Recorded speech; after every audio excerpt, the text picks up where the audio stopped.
Okay, so this is my rundown of the watches I experienced through 2020. In part 1 we went from January through lockdown to the end of June. I bought the only 2 watches of the year, so if you haven't done already, go back and watch that one first, then come back. In part 2 we're starting in July. Summer is here and we have a road trip thrown in for good measure, along with a few watches. I'm Andy and welcome to The English Watch.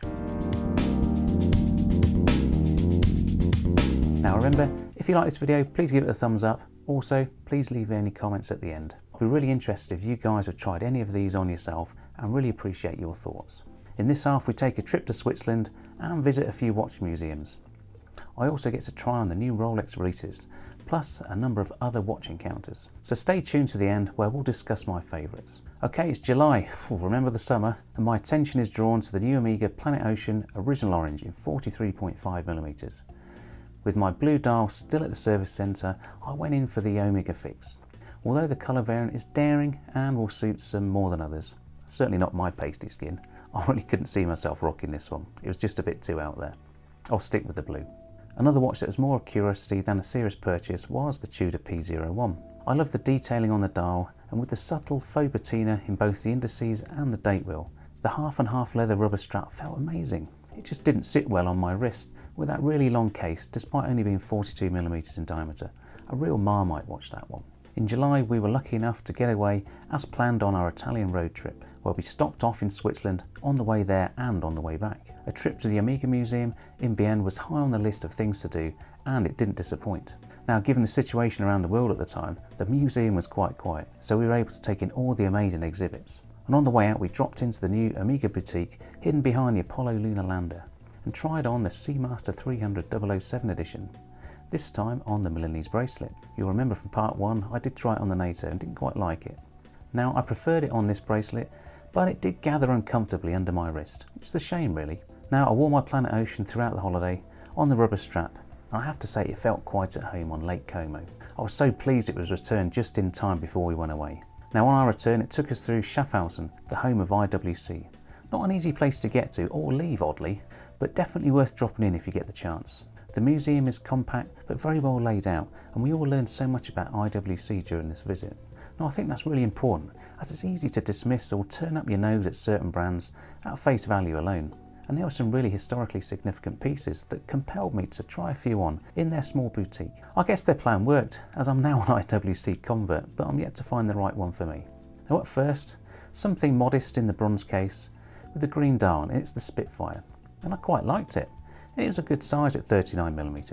It was interesting and well detailed. I followed this with a couple of IWC's stunning big pilots. Firstly, the classic big pilot, all 46mm of it, that was surprisingly wearable, but looked crazy compared to what I'm used to. Now, the real gem was the rose gold perpetual calendar.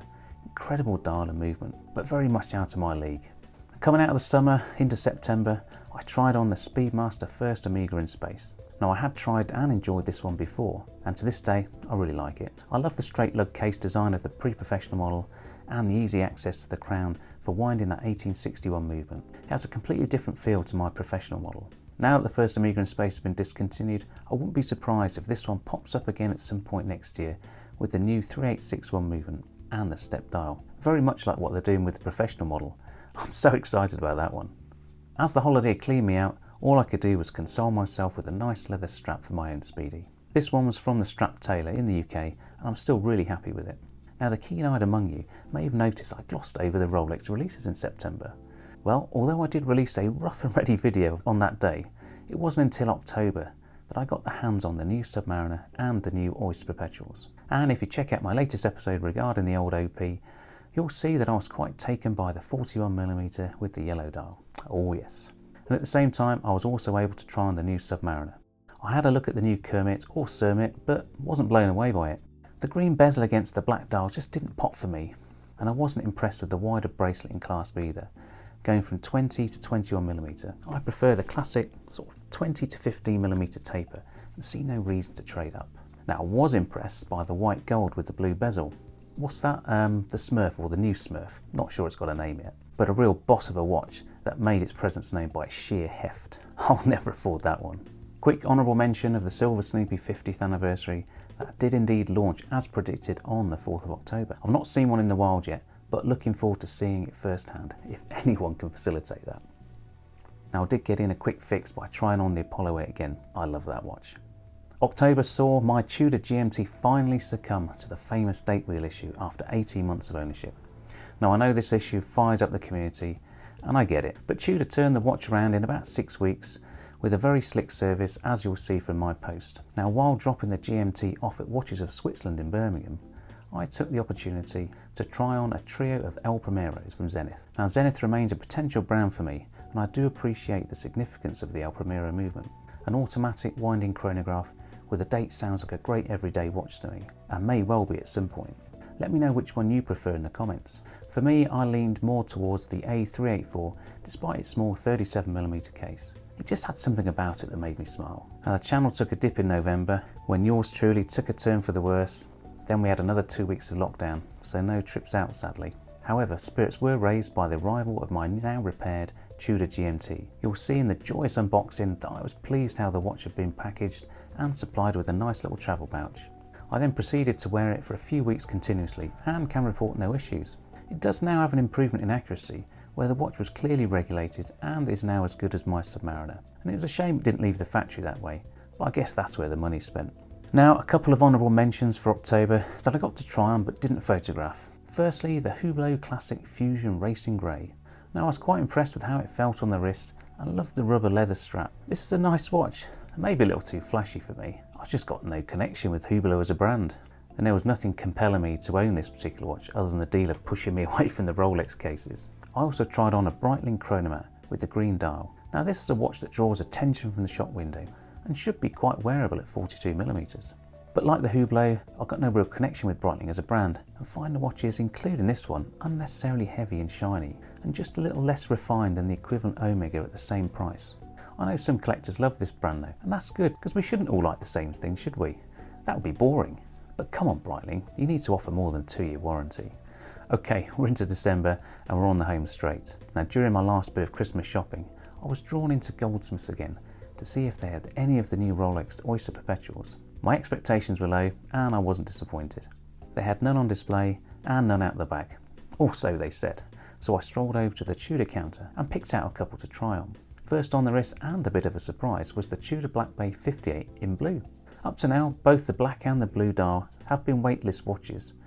A short wait, but a wait nonetheless. We had a discussion about the popularity of the watch and how lucky it was to have seen it on display. But before we get to how I felt about it, I have since seen the blue dial in all strap and bracelet variations in various AD windows, so the supply appears to be coming through finally. So what do I think of the 58 now I've had one on the wrist? Well, I wrote a small article on my website after its release, and that's worth checking out. And I have to say, my thoughts haven't changed. Now I like this watch a lot. Not necessarily love it, but I could have walked out there and then with no regrets. It felt a little small initially, but the clean, no doubt dial would be a good pairing with the Submariner date, I think. At least I know now I can slip down to my local Tudor AD and have a chat at any time. Now, this is a little lesson for any would-be collector or anyone wishing to keep these purchases on the QT. Don't take your other half with you. Now my wife made 2 clear statements of intent. Number 1, she said, "You already have a blue dial watch already." Yes, true. Number 2, "Which one are you going to sell?"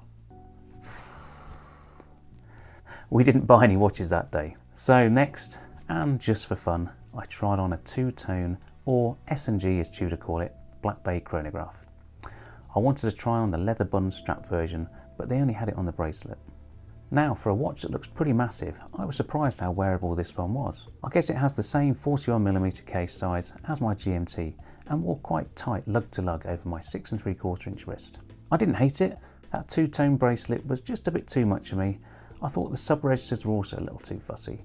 A few days later I was kicking around town and dropped into another branch of Goldsmiths, this time to check out the Omegas.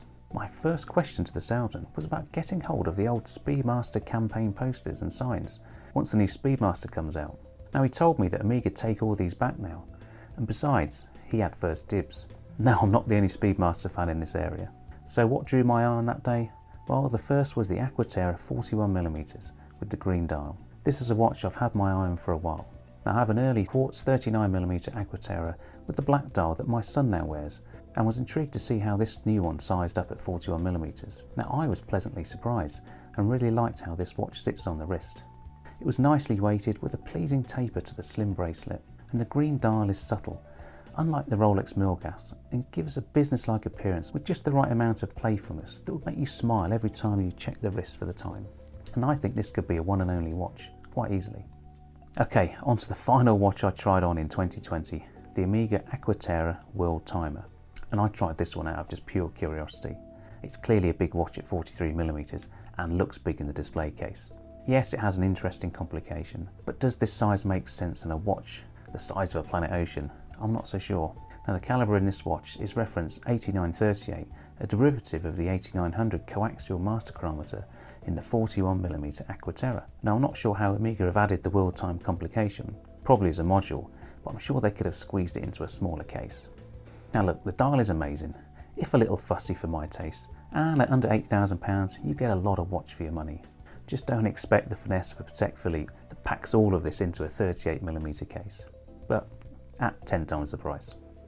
Now some people go nuts for this watch, as my Instagram post attests, but the dealer told me they haven't sold one yet. So if this floats your boat, go in heavy on the discount, you may just bag yourself a bargain. So there ends my rundown of the watches I tried on through 2020. Some obvious like the Rolexes and Omegas, but I was also able to start to build an understanding of other brands, like IWC, Zenith and Blancpain. Now I highly recommend everyone does this. Cast your net a little wider and see what's out there. There's so much choice. Now, in all these deliberations, I haven't once mentioned investment or retain value. And that's not the point here, as these pieces can be picked up new and used. Now, I'd never recommend you buy any watch you didn't actually like or had any intention of wearing. So value is all about how you feel. These are, after all, discretionary purchases that you've either saved or earned by other means. So buy, wear and enjoy. Just make sure you can afford to pay the bills. So, which were my top 3 and what could be a great 3-piece collection? Well, if we ignore the Patek Philippe, the Perpetual Calendar by IWC, all these watches can be had for under £10,000.